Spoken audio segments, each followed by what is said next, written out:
Bonjour, bonsoir à tous, bienvenue sur Wildfire Game Dev FR. Je m'appelle Nathan et aujourd'hui on continue notre découverte d'Unity.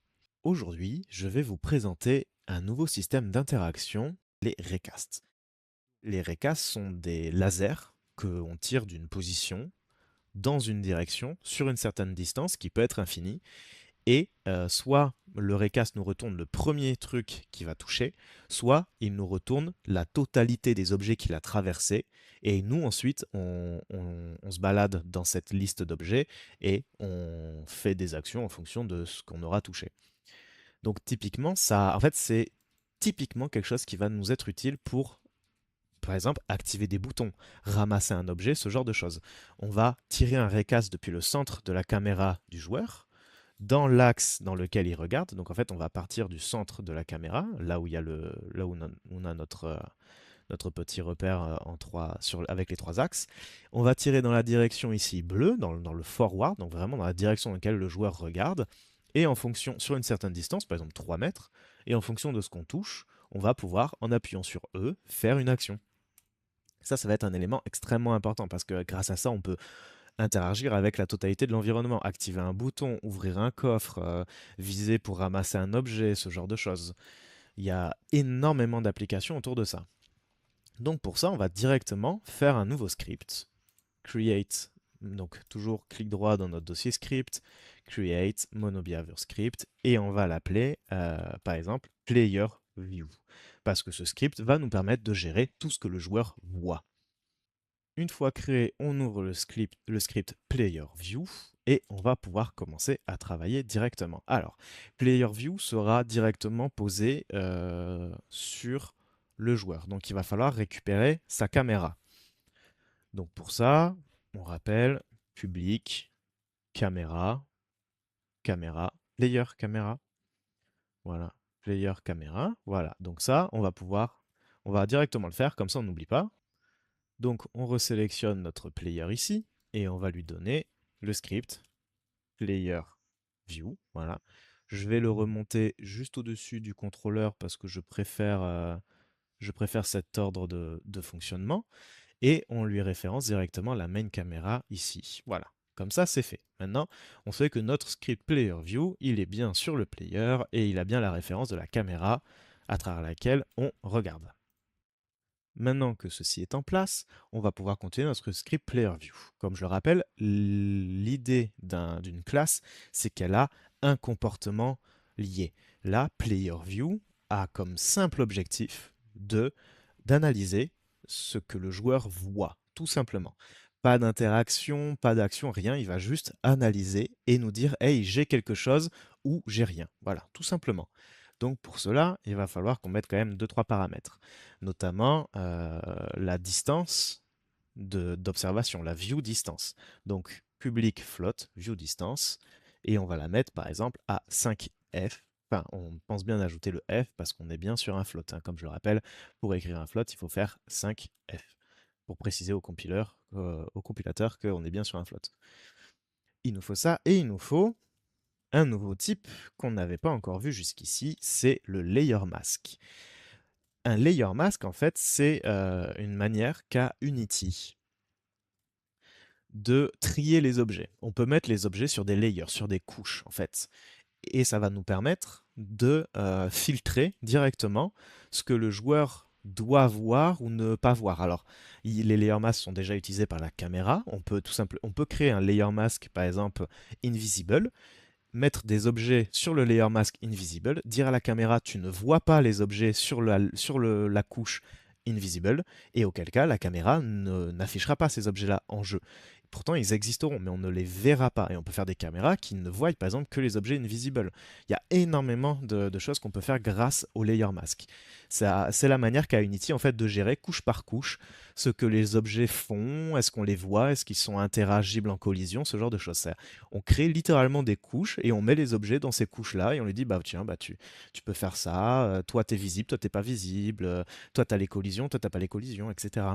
Et donc, typiquement, notre laser, notre raycast, on va lui donner le masque sur lequel il doit analyser les objets, et donc ça nous permet de créer une seule couche, par exemple interaction, et de mettre tous les objets qu'on veut interagir avec dans la couche interaction. Et donc le layer va ignorer tout sauf les objets qui sont dans la couche interaction, tout simplement. Ça permet de trier et d'éviter d'ailleurs à notre laser, quand il va traverser les objets, de tout analyser. Parce il y a des choses, il y a des structures, un mur, le sol, etc. On s'en fout. Que le layer, le recast, il va les traverser et on ne veut pas qu'il les analyse. On veut qu'il fasse attention qu'aux objets d'un certain layer. Donc pour ça, on déclare notre layer mask qu'on va remplir juste après. On va faire un petit public bool show debug, voilà, qui va nous permettre en fait d'avoir une option pour pouvoir afficher ou non la, le visuel du recast, ce qui peut être assez pratique pour tester. Voilà. Ça, ce sont pour nos paramètres. Hop, on va les regrouper. Ensuite, on va créer trois accesseurs. Alors, accesseurs, c'est un bien grand mot. On peut aussi appeler ça des API. Il y a plein de mots. Ce sont des setters-getters. C'est le terme qu'on va utiliser en C#. Ça nous permet de retourner, enfin, d'avoir un accès précis. En fait, ce sont des super variables entre guillemets. Donc là, en fait, on va déclarer public GameObject current target. Cette fois-ci, vous voyez, avec un C majuscule, exactement comme si on écrivait une méthode, sauf qu'on ne va pas faire ça. On pourrait faire une méthode publique qui nous retourne un objet de type GameObject qui s'appelle currentTarget et qui nous retourne ce que le joueur est en train de voir. Mais en C#, on peut aussi faire get et private set.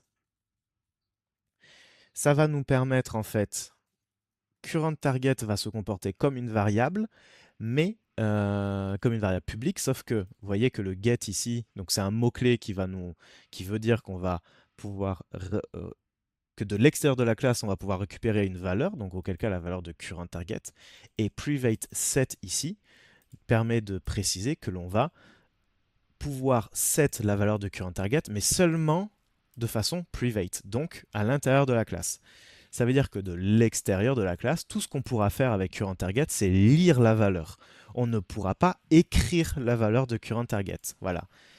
C'est un genre de super accesseur avec des sécurités qui nous permettent, nous, de pouvoir manipuler l'objet, mais depuis l'extérieur de la classe, tout ce qu'on peut faire, c'est lire cette valeur-là.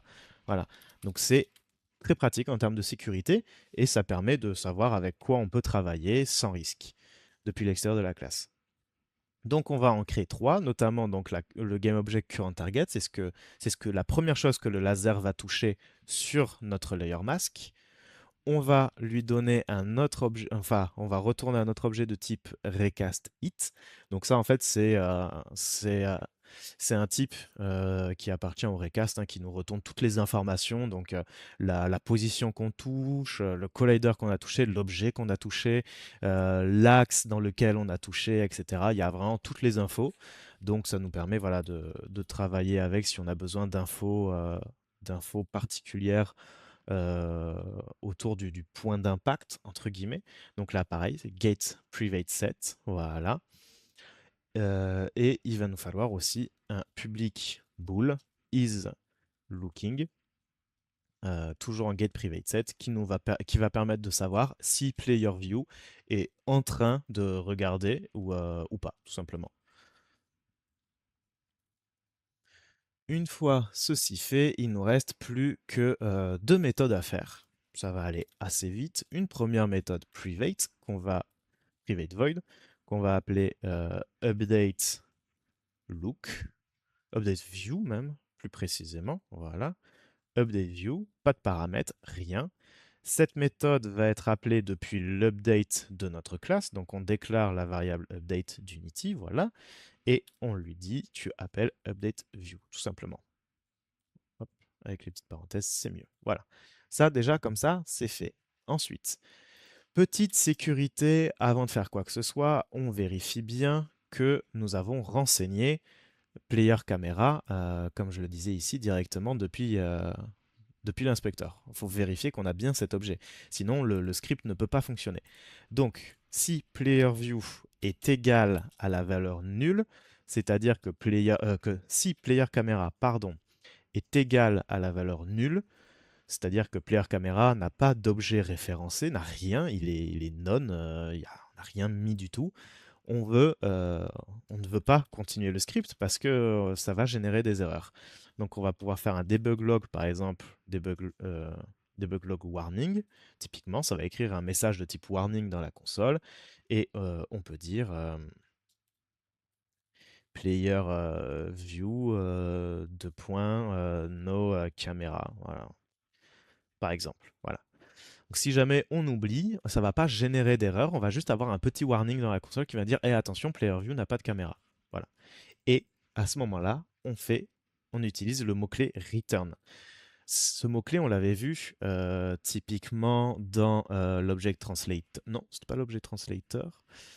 On n'a plus l'objet. Bon, c'est pas grave. Donc return, on l'avait vu pour retourner une valeur, on peut l'utiliser, mais dans un void, on peut utiliser le mot-clé return sans rien, sans pas de zéro, pas de variable, rien du tout.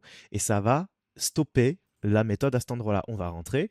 Là, peu importe si vous aviez du reste de code derrière, si on valide la condition caméra est égale à nul, on va appeler le debug.log ici et on va appeler return, donc on va sortir de la méthode updateView sans exécuter le reste de la méthode. Voilà.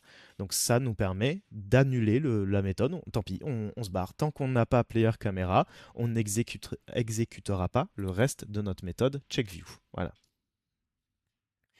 Et là, on va pouvoir passer au gros du sujet. On va attaquer le recast. Donc, première chose à faire, on déclare un objet de type ray, de type rayon. Voilà, ray, c'est notre recast ici.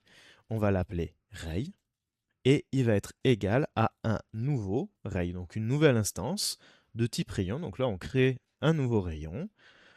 On va lui donner son origine, vous voyez, ray vector 3 origine, et l'origine de notre rayon, c'est la position de notre caméra. Donc player caméra, point transform, point position.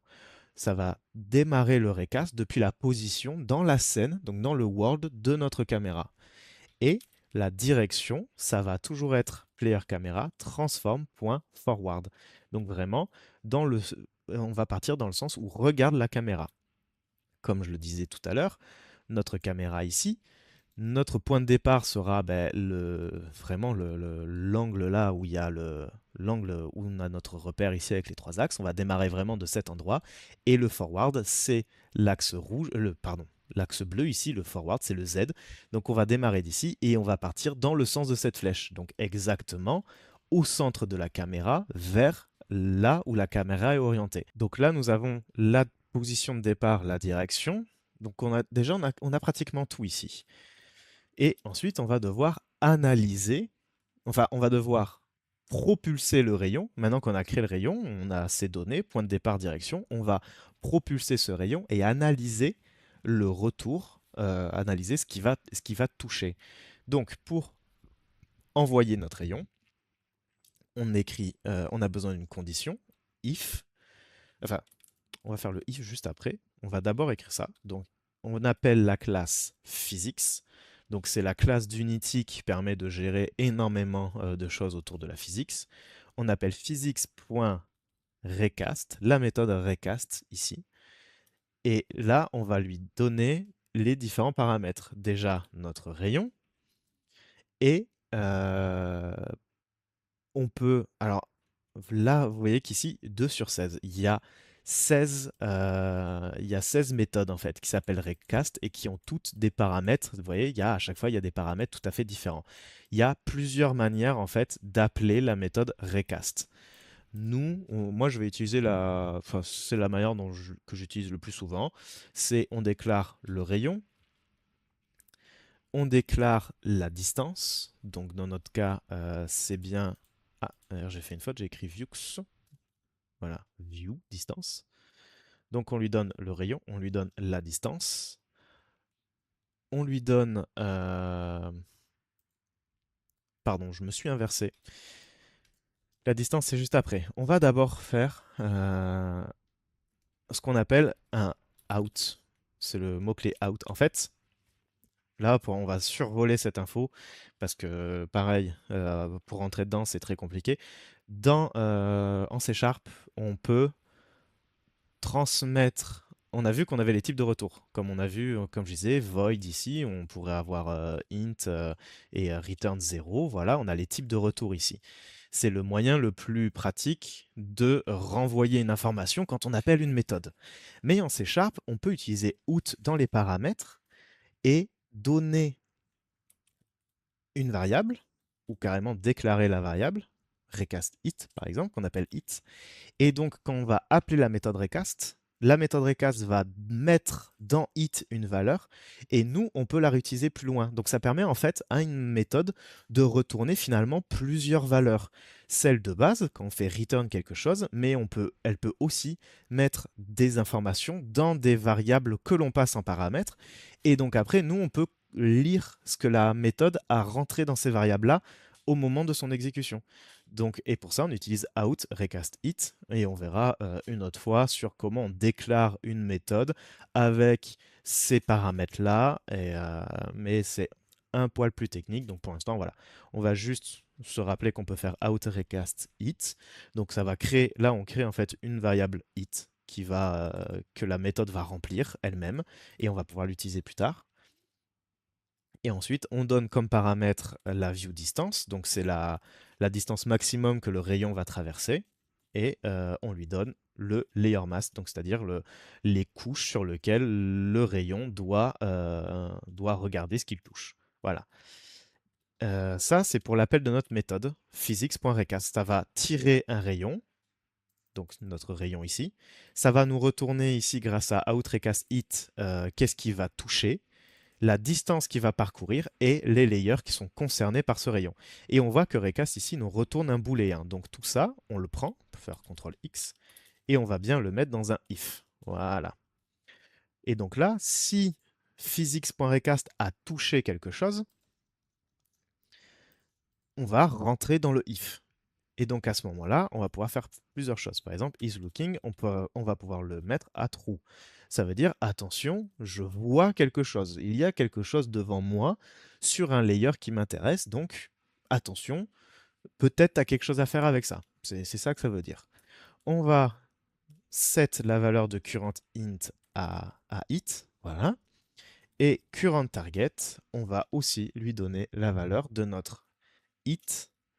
Et là, on a plein de choses dans Hit. On a le transform, on a collider, on a le rigid body qui a été touché. On a plein de choses. On a le collider, on a la distance entre nous et le point d'impact. On a le point, on a la texture à cet endroit-là. On a énormément d'informations qui nous permettent de savoir précisément qu'est-ce qui s'est passé à ce moment-là. Et donc nous, tout ce qu'on va faire, c'est demander le collider, parce que le recast it va nous dire j'ai touché. En fait, il va toucher un collider, le rayon. Il a besoin d'un collider pour pouvoir valider qu'il a touché quelque chose, hein. On est sur une interaction physique, grosso modo. J'ai dit que c'est un laser, mais c'est un peu comme si on jetait une balle aussi, hein, qui n'est pas soumise à la gravité, tout ça, mais voilà. On a besoin d'une collision physique. Donc, it, si dans physics.recast on a bien touché quelque chose, si le retour de cette méthode est true, est vrai, on a forcément quelque chose dans it.collider et donc on peut appeler GameObject, puisque je rappelle, comme on l'a vu, Collider c'est un component, il existe obligatoirement sur un GameObject et donc on peut demander à Collider de nous retourner son GameObject. Voilà, donc collider.GameObject, tout simplement. Et ça, on le set dans currentTarget ici. Et pour finir, si on a activé showDebug, si showDebug est à true, on va faire debug, mais cette fois-ci pas .log, on va faire .drawRay et on va lui donner un paramètre, donc ray.origin, ray.direction. Voilà. Ray.direction, pardon, qu'on va multiplier par it.distance, donc la distance qu'il y a entre le point de départ du rayon et l'objet qu'il a touché, donc qui est différent de la view distance, il sera forcément inférieur à la view distance, puisqu'on a un objet entre nous et la distance maximum du rayon, sinon on ne l'aurait pas touché, parce que le rayon s'arrêtera, dans notre cas, à 5 mètres.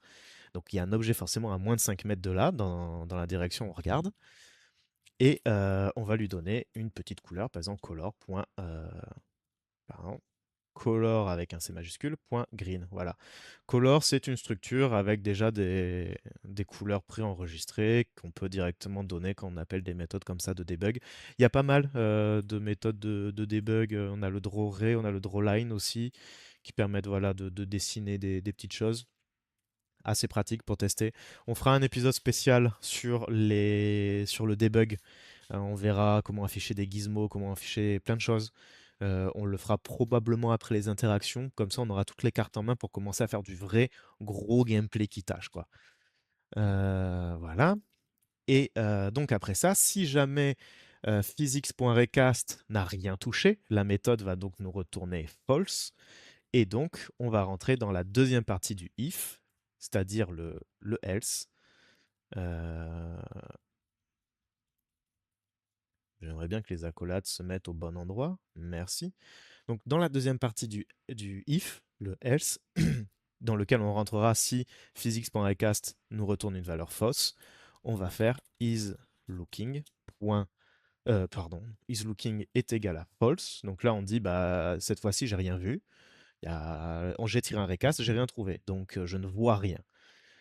Et current target, on va le mettre à la valeur par défaut, à la valeur nulle. C'est-à-dire que voilà, current target n'a pas de valeur.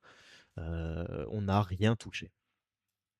Et toujours, if, si on a activé le debug, on va refaire la même chose qu'ici, à deux petites choses près.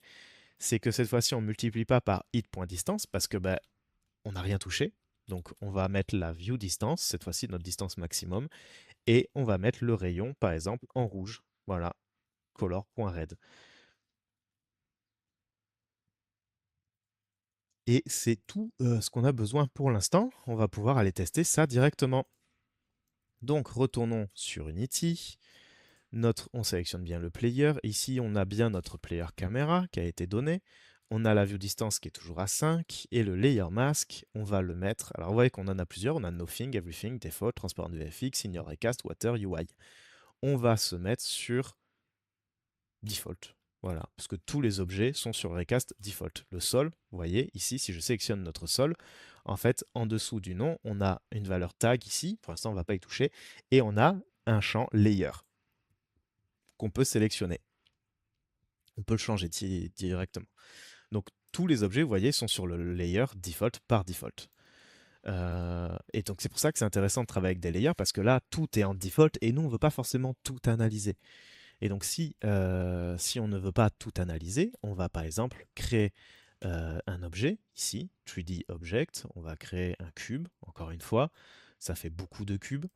On va le placer quelque part dans la scène, on va même le faire voler un petit peu parce que c'est rigolo. On va retourner dans Materials, on va prendre notre Matte Red, lui poser dessus, comme ça on voit que c'est un objet qui est important. Et en Layer, on va créer une nouvelle layer. Donc, on clique sur le menu déroulant ici et on ne sélectionne aucun des 5 présents. On clique sur Add Layer. Ça nous ouvre les layers ici. Et par exemple, en Layer 6, on va pouvoir lui donner Interactable. Voilà. Ou juste Interact. C'est très bien aussi. Voilà. C'est tout. On peut fermer ça. On reclique en fait sur le layer. Et là, on voit qu'on a ici le Layer 6 Interact. Tout simplement. Voilà. Donc là, cette fois-ci, notre objet est sur le layer Interact. Si on retourne sur la main caméra, le culling mask ici, c'est en fait le culling mask, c'est ce qui va dire à la caméra, tu affiches tout ce qui est de ces layers là.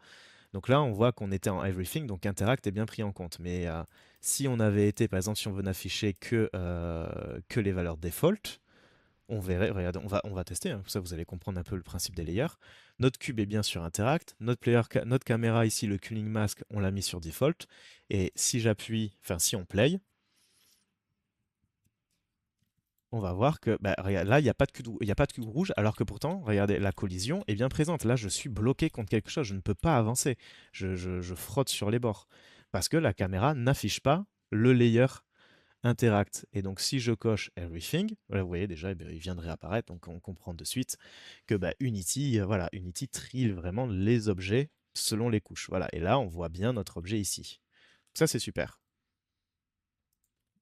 Donc, revenons sur Player. Et dans le Layer Mask, on choisit Interact. Et on décoche Default. D'ailleurs, vous voyez, en fait, on peut en sélectionner plusieurs, hein. Par exemple, Default, Water, UI, voilà, on peut en sélectionner plusieurs.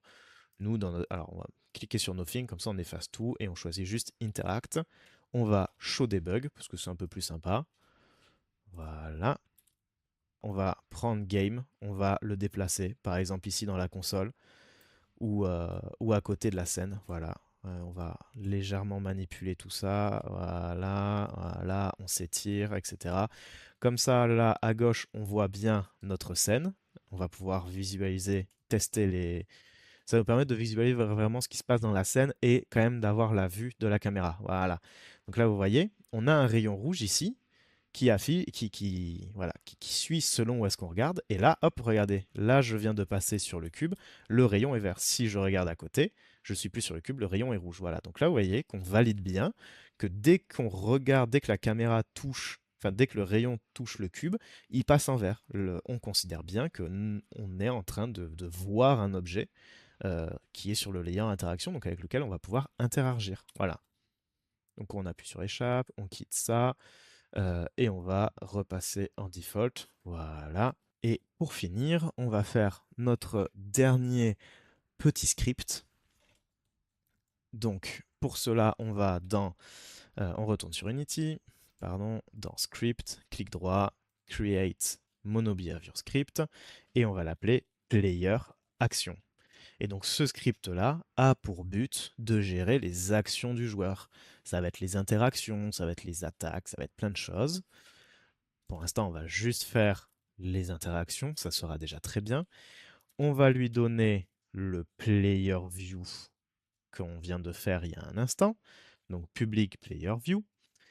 Et, et on va aussi lui donner, alors là on va revenir sur le player controller ici, et on va faire, on va en fait utiliser les inputs. Donc on va pouvoir reprendre ce qui a été fait, donc c'est-à-dire le private input action, voilà.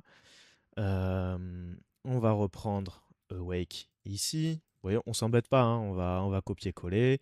On va juste supprimer tout ça. On va juste garder par exemple la dernière, parce que c'est à peu près sûr. On va faire player.interact perform, et là on va appeler onInteract. Voilà. Et donc on peut créer pareil, hein, on s'embête pas, on s'embête pas. On vient prendre par exemple on jump, voilà, parce que c'est globalement la même structure, hein. On jump qu'on va renommer on interact, voilà. Hop, on supprime ce qu'il y a à l'intérieur et on n'oublie pas, comme j'avais dit la dernière fois, tout ce qu'on fait en awake, on le fait à l'inverse dans le destroy, donc on prend aussi le on destroy, on efface tout ça, parce qu'on n'en a pas besoin dans notre cas. Hop, moins égal on interact, input disable, voilà. Donc vous voyez, on fait tout dans un sens et dans le destroy, on fait tout dans le sens inverse. Comme ça, c'est propre. On laisse rien d'activer, quoi que ce soit, et on n'oublie pas par contre, voilà. Et donc ici, on va tester si le joueur voit quelque chose, playerView.isLooking. Donc on rappelle que ceci est vrai quand le joueur touche, quand le recast qui est tiré depuis la caméra touche un objet qui est sur le layer à une certaine distance. Donc si isLooking est true, on va faire debug.log. Là aussi, hein, on utilise beaucoup de debug log sur Unity. Donc debug.log player interact, tout simplement. Voilà. Donc on sauvegarde ça tout bien, on retourne sur Unity, et comme ça, on va s'arrêter sur ça. Et on reverra dans l'épisode précédent les différentes applications techniques on verra dans l'épisode suivant les différentes applications techniques qu'on peut avoir avec ça. Donc là, notre cube, il est bien sûr interact ici. D'ailleurs, on va l'appeler interactable. Voilà. Il a bien un box collider, il est pas trigger, parce on n'a pas besoin de ça. Voilà, tout est cohérent, ça c'est super. Et donc sur notre objet player, on le resélectionne bien ici. On a player view, player controller, et on va ajouter cette fois-ci player action. Player action qu'on peut mettre en dessous du player view par exemple, et on prend player view et on le donne ici à player action. Comme ça, on est tranquille, c'est tout ce dont il a besoin. On va juste vérifier, on va retourner dans Asset ici dans le projet. Vous double-cliquez sur Input System, voilà, et on vérifie bien qu'on a bien l'action Interact qui est mappée sur la touche E du clavier. Voilà. Petit aparté, juste avant de tester, je me suis rendu compte qu'il y a une petite erreur ici. On ne doit pas utiliser Performed, mais Started. Voilà. Parce que l'input system ici de base d'Unity sur la touche d'interaction euh, sur Interact, on a en fait on a un petit hold timer, voilà. Et, euh, et ça, ça ne va pas nous retourner perform. On a besoin du coup de started et éventuellement de stop si on veut, voilà. Nous, du coup, là, on va se placer sur l'événement started. Ça suffira amplement. Donc, started, c'est dès que la touche est appuyée, voilà, ça va nous le retourner une fois, ça va nous dire, hey, ça a été démarré. Voilà. Nous, on n'a pas besoin de plus pour l'instant. Ça suffira amplement pour tester. Mais en fait, ça peut nous permettre, en testant started et stopped, de vérifier que, par exemple, le temps d'interaction, si vous voulez faire maintenir une touche pour interagir. Donc là, si j'ouvre la console, si j'appuie sur E, on voit qu'on a debug.log, on a le E qui s'affiche à chaque fois que j'appuie. Vous voyez, on a une interaction. Tac. Là, par exemple, si j'appuie, que je reste appuyé, l'interaction est quand même, vous voyez, elle est compte. Là, j'appuie, je reste appuyé, on est bien à 31. Quand je relève, il ne se passe rien. Et donc là, si je vise l'objet, que j'appuie sur E, voilà, on a le debug.log E qui s'incrémente, et en dessous, on a bien le player interact qui s'incrémente. Si j'ai à côté, vous voyez on incrémente toujours le log E. Si je reviens sur interaction, on continue d'incrémenter. Là, j'incrémente plus. Voilà. Donc, on voit bien que quand on vise le cube, on peut appuyer sur E. Voilà. Donc, on voit bien ici que si jamais, ça on peut supprimer d'ailleurs, voilà, ici, quand le joueur est en train d'observer, on peut bien avoir une interaction avec cet objet.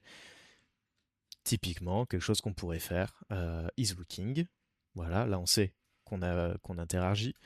Et à ce moment-là, imaginons que c'est un pick-up, un objet que l'on peut ramasser en appuyant sur E. À ce moment-là, on pourrait faire quelque chose. D'ailleurs, ça, le double slash, ça permet d'écrire un commentaire, hein, voilà. Donc, on pourrait faire quelque chose. Et une fois que ceci est fait, on pourrait appeler player view, pardon, player view, point current target. Donc là, on est sur le game object. Pardon, on prend ça et en fait, on fait destroy. On appelle la méthode destroy qui existe tout, euh, dans, dans tous les objets monobehavior. On appelle destroy et on lui passe en paramètre playerView.currentTarget. Voilà. Et de cette manière, quand on va interagir avec l'objet, par exemple si c'était je sais pas, une pierre qu'on ramasserait dans un jeu de survie pour fabriquer des trucs, on ferait une action, par exemple on incrémente dans l'inventaire le stack de pierres, ce genre de choses, et après on peut destroy l'objet. Voilà. Cette méthode destroy permet de détruire un game object. Et on parle bien de game object, hein. Vous voyez qu'il faut passer un objet ici. Donc là on lui donne notre game object, ça va vraiment détruire tout l'objet. Donc on revient.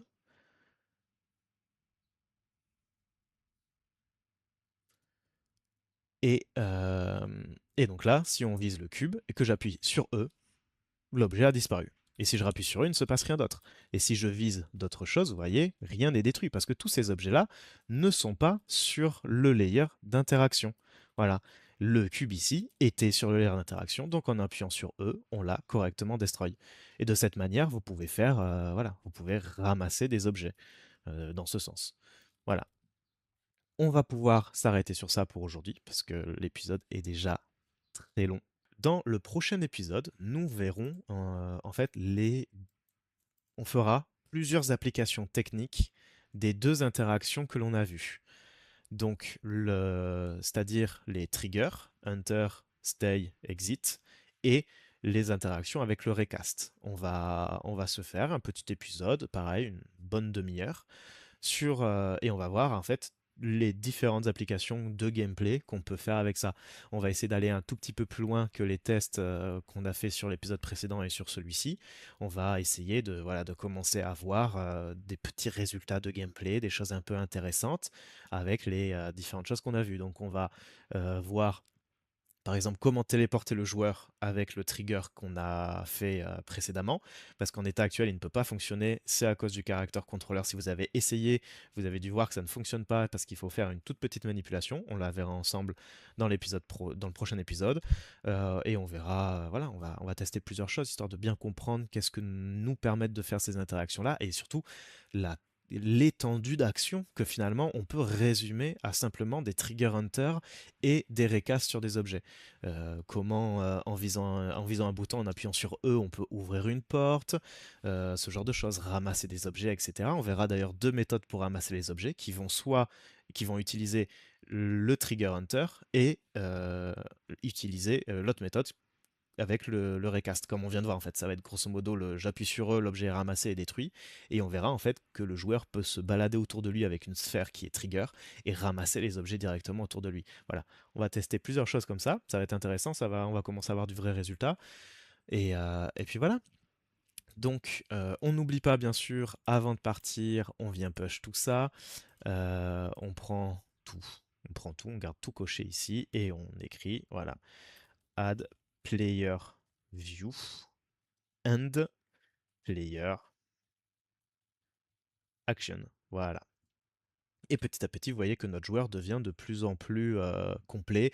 On a le script player view, on a le script player action, et petit à petit, vous voyez qu'on va composer notre objet de différents composants. Et c'est marrant, composer composant, ça paraît logique. Donc on va composer notre objet, petit à petit, va devenir de plus en plus important. Ça va être très intéressant. Donc on commit tout ça, on push vers l'origine. Comme ça, tout est bien sauvegardé. Sur ce, je vous dis à la semaine prochaine, même heure, même jour, pour la partie 3 des interactions, avec vraiment une mise en condition gameplay des différentes interactions que l'on a vues ensemble précédemment. Et voilà, ça va être très intéressant. Donc, n'hésitez pas d'ailleurs à vous abonner à la chaîne pour ne pas rater les prochains épisodes, parce que là, on va commencer à rentrer dans le lourd, dans le dur du gameplay. Chaque épisode va être de plus en plus intéressant. Enfin, moi, en tout cas, je les trouve de plus en plus intéressants au fur et à mesure que je les fais. Et voilà, n'hésitez pas donc à liker, à commenter si vous avez la moindre question, même si c'est une question bête ou quoi que ce soit. N'hésitez pas, moi, ça me fait plaisir de pouvoir vous répondre. Donc voilà, n'hésitez pas, on s'abonne, on like, on commente. Et voilà, sur ce, continuez de vous intéresser aux technologies et gros bisous.